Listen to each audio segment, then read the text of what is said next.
que o judaísmo tem para ensinar aos cristãos sobre criar filhos? Meu amigo, minha amiga, as raízes do judaísmo encontram-se no Antigo Testamento, na Palavra de Deus. E as raízes do cristianismo também se encontram no Antigo Testamento.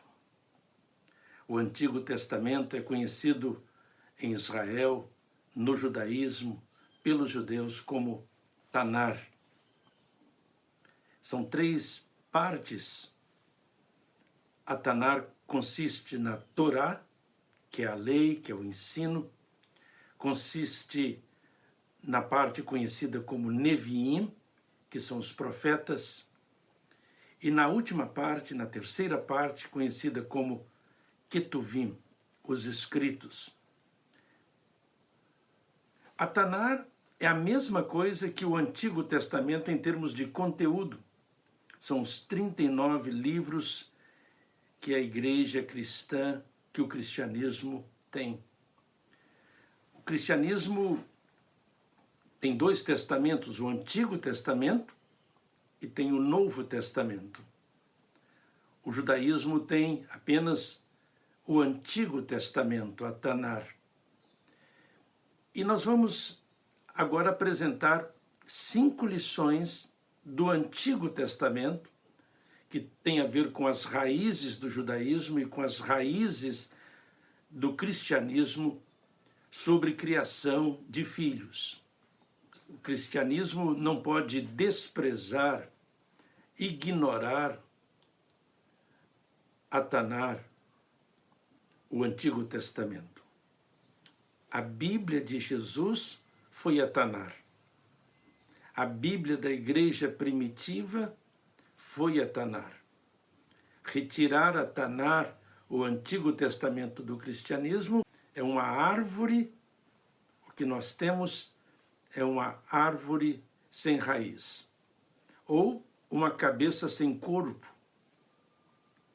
Então vamos mostrar para você quais são as 5 lições que nós separamos para compartilhar com você, lições da Tanar, do Antigo Testamento, que é raiz do judaísmo e raiz também do cristianismo, na esperança de que Deus possa usar essas lições para abençoar a sua vida. A primeira lição é a seguinte: evite favoritismo na criação de seus filhos. A Bíblia diz em Gênesis capítulo 37, versículo 3, que Jacó amava mais a José que a todos os seus filhos. Está aqui escrito na palavra de Deus. O favoritismo é causa de briga entre os irmãos, e nós, quando lemos a história de José e de seus irmãos, quanta tristeza, quanta dor, quantos problemas Jacó trouxe para si e para seus filhos por causa desse favoritismo, desta preferência. A melhor roupa para um filho em detrimento dos outros, a melhor comida, o melhor espaço, o maior tempo. Não faça isto, porque fazendo isto você vai provocar na vida de seus filhos, daqueles que foram preteridos, a baixa estima, o ódio, a raiva, a rejeição de si mesmo e de seu irmão também, e de seu pai também. Então, primeira lição, Gênesis capítulo 37, versículo 3, Jacó amava mais a José que a todos os seus filhos. A segunda lição é a seguinte: não crie seus filhos pensando em ter benefícios com eles no futuro. Estamos falando de Salmo 127, versículos 4 e 5.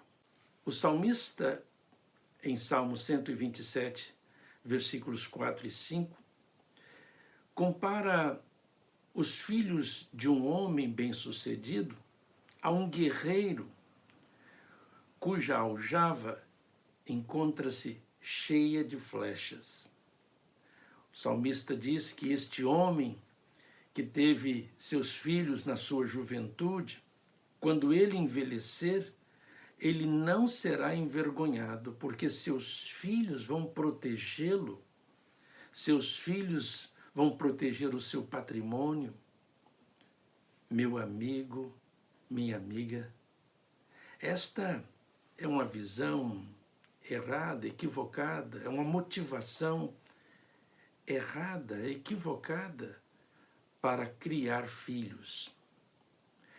Há muitos pais que ainda hoje pensam em ter seus filhos protegendo os seus patrimônios, as suas riquezas, o que eles construíram. Não. Nosso foco na criação dos nossos filhos não deve ser o suprimento das nossas necessidades, das nossas expectativas. O nosso foco precisa estar em nossos filhos, no caminho deles, na vida deles, nos sonhos deles, na estrada deles. Esse escritor do Salmo 127, ao falar isso, eu creio que ele estava pensando, ele se inspirou de alguma maneira em Gênesis capítulo 49, versículo 3. Jacó disse que Rúben é o seu primogênito, é o filho da sua força. E diz que Rúben é excelente em poder, em altivez, em vigor.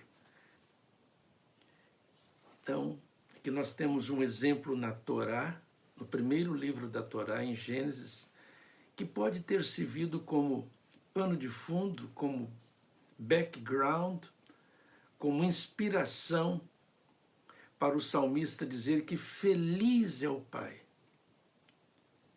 que tem muitos filhos, ainda jovem. Quando ele envelhecer, este pai não vai se envergonhar, porque seus filhos vão protegê-lo e vão proteger o seu patrimônio. Que equívoco! Isso faz sentido à luz do contexto histórico, mais de 25 séculos atrás. Mas hoje não. Não há razão para isso. Nós precisamos de criar os nossos filhos não pensando no lucro que teremos com eles, qual o retorno financeiro que nós poderemos ter com os nossos filhos. Bem, a terceira lição é: não prometa coisa alguma a seus filhos caso você não tenha certeza de poder cumprir sua promessa. Eclesiastes, capítulo 5, versículo 5. É verdade que é possível que esse texto tenha sido originalmente escrito, falado, pensando na relação nossa com Deus. Nós não devemos prometer a Deus aquilo que nós não podemos cumprir. Mas eu creio que nós podemos pegar o mesmo princípio e aplicá-lo na nossa relação com os nossos filhos. Nós, pais, não devemos prometer algo aos nossos filhos que não possamos cumprir. Os danos são grandes. Primeiro é que os nossos filhos vão aprender a quebrar promessas, a não honrar com a sua palavra também. Eles tiveram um bom professor, os seus pais, que prometiam e não cumpriam o que prometiam. Quando crescerem, vão estar inclinados a repetir o que aprenderam com seus pais. Prometer e não cumprir. Uma outra coisa triste também é que os filhos vão aprender a não confiar na palavra dos seus pais, no caráter dos seus pais. Uma outra coisa que pode acontecer nesse caso, quando os pais prometem e não cumprem, é que os filhos, a princípio, quando recebem a promessa, vão se sentir importantes com aquela promessa. Mas quando os pais não cumprem o prometido, eles vão se sentir um lixo, uma coisa insignificante, sem importância, que pode promover a baixa estima dos filhos, das crianças. Então, não prometa aquilo que você não pode, não tenha certeza de poder cumprir. Uma outra coisa importante, consequência dessa quebra de palavra, de promessa, é que você vai produzir dor ao seu filho, no seu filho. Você vai produzir sofrimento no coração, na vida de seu filho. E sabe de uma coisa? Essa dor que o seu filho vai sentir, esse desapontamento, esta vergonha, essa desilusão, não há remédio na farmácia para essa dor de decepção, de vergonha, de desapontamento. Não, ele pode ir em qualquer farmácia, ele pode ir em qualquer médico, ele pode ir em qualquer supermercado, não vai encontrar um produto que alivie, que resolva essa dor. Então, terceira lição, não prometa aquilo que você não pode cumprir ao seu filho, à sua filha. A quarta lição que nós encontramos na Tanar, que eu gostaria de compartilhar com você, é: ensine o seu filho o caminho dele, o caminho que ele deve andar, o caminho que pertence a ele. Não o caminho do amigo dele, o caminho do irmão dele, da irmã dele, não.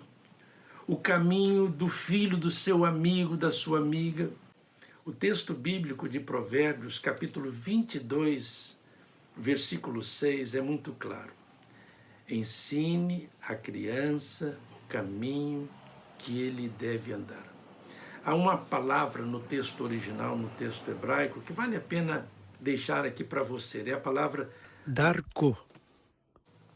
Esta palavra no hebraico é um substantivo, caminho, mais o sufixo pronominal da terceira pessoa do singular, seu, dele. Ensine a criança no caminho dele, no caminho dela, e não no caminho do irmão dela, da irmã dela, ou da irmã dele, ou do amigo dele, do amigo dela, da amiga dele. Não. O texto bíblico é muito, muito claro, principalmente no original. Quantas vezes nós encontramos pais querendo criar um filho, mas de acordo com seu irmão, de acordo com a sua irmã, fazendo comparações, de acordo com o filho do seu amigo, da sua amiga. Não faça isso. Você não pode querer ensinar um cão a voar. Você não deve querer ensinar uma águia a nadar. As pessoas precisam ser respeitadas de acordo com as suas capacidades, de acordo com as suas limitações, características próprias. É isto que o texto de Provérbios, capítulo 22, versículo 6, está a nos ensinar. Como seria bom caso nós aprendêssemos esta lição. Tenho certeza que seu filho, a sua filha, seria muito mais feliz. A última lição que nós gostaríamos de compartilhar com você encontra-se no livro de Deuteronômio. É o último livro da Torá. A Torá é a parte mais importante do judaísmo. Muito importante. Trata das leis. De acordo com a tradição judaica, esta parte do Antigo Testamento foi escrita por Moisés, um grande líder, talvez um dos maiores líderes da história de Israel, o fundador da nação. Bem, em Deuteronômio, capítulo 6, versículos 6 e 7, e Deuteronômio, capítulo 11, versículos 18 e 19, nós encontramos Deus falando para o seu povo, para os pais: olha, vocês precisam guardar a minha lei no coração de vocês. E depois vocês vão ensinar a minha lei, a minha palavra, para os filhos de vocês. Vocês vão ensinar de noite, de dia, quando vocês deitarem, quando levantarem, no caminho. Ensinar Deus para os nossos filhos. Mas é interessante esse ensino que nós encontramos recomendado em Deuteronômio capítulo 6, versículos 6 e 7, e Deuteronômio capítulo 11, versículos 18 e 19. É interessante porque esse ensinar Deus, ensinar as coisas de Deus, encontra-se baseado, esse ensino, encontra-se alicerçado na leitura, no estudo, na reflexão. Eu acredito que este fato, essa abordagem, esse mandamento, esse ensino sobre criação de filhos que nós temos aqui em Deuteronômio, seja uma das razões de vermos tantos judeus ganhadores de prêmios Nobel em várias áreas: medicina, artes, economia, literatura. O número é assustador. É bem maior em comparação com outros povos, na verdade. E eu creio que a razão se encontre aqui. Ensinar Deus, mas ensinar Deus com amor, com afetividade. O pai precisa ter a palavra no seu coração e não apenas na sua mente, para que o filho não perceba que o pai, que a mãe, que eles estão ensinando para ele ou para a filha, para ela, uma mentira. Não, o ensino não encontra-se, não procede do coração. O pai, a mãe, encontra-se, ou eles encontram-se ausentes em termos afetivos do ensino. Como é importante ensinarmos não apenas de uma maneira que alcance o cognitivo, mas também o afetivo. E esse texto sobre o ensino, sobre a criação de filhos que nós encontramos aqui em Deuteronômio, é aquele ensino que acontece 24 horas por dia, 7 dias por semana. Não é um ensino sobre Deus apenas na sinagoga, e para os cristãos não pode ser apenas na igreja, no domingo, na quinta-feira ou na quarta-feira. Para o judeu não podia ser apenas no sábado. O judaísmo, ele encontra-se como, tem marcas principais, na verdade, a circuncisão, a guarda do sábado e uma dieta especial, um tipo de comida especial. Mas tudo isso encontra-se baseado na Tanar, no Antigo Testamento. A Torá começa de uma maneira muito bonita, muito importante. Como já disse, a Torá é a parte mais importante do Antigo Testamento, da Tanar, para o judaísmo. E em Gênesis, eu creio que a melhor leitura que nós podemos fazer, ou uma das melhores leituras que podemos fazer de Gênesis, é não a leitura literal, mas entendermos que o que Deus está ensinando para nós, para o seu povo, para todas as pessoas, que tudo começa com Deus. Então, nós encontramos lá no primeiro versículo, no primeiro capítulo de Gênesis, no princípio criou Deus os céus e a terra. Tudo começa com Deus. E logo depois nós encontramos a família. Deus criando a família. Então, eu acredito que o mundo pode ser um lugar melhor se esse mundo, se as pessoas colocarem Deus em primeiro lugar e logo depois a família. E quando nós falamos em família, nós falamos do marido, da esposa, da mulher, mas nós falamos também dos filhos, que precisam ser criados, colocando Deus em primeiro lugar, a palavra de Deus. E não apenas a palavra de Deus na mente, mas a palavra de Deus no coração. E eu creio que tenha sido isso que Jesus tenha vindo nos ensinar. A amar a Deus em primeiro lugar, sobre todas as coisas, e ao próximo como a nós mesmos. 5 lições que eu creio que nós podemos encontrar no judaísmo ou na Tanar, no Antigo Testamento, sobre criação de filhos. 5 lições que podem ser muito importantes para nós cristãos também. Primeira lição, evite favoritismo. Segunda lição, não crie filhos pensando nos benefícios econômicos, financeiros, que você vai poder tirar de seus filhos quando eles crescerem, na proteção patrimonial sua no futuro. Terceira lição, não prometa coisa alguma aos seus filhos, caso você não tenha certeza de poder cumprir suas promessas. Quarta lição, crie seu filho no caminho dele, o caminho que ele deve andar, que ela, a filha, deve andar. Última lição, quinta lição, crie seu filho ensinando Deus, a palavra de Deus. Mas ensine não apenas com a mente, ensine com o coração. Ensine-o 24 horas por dia, 7 dias por semana.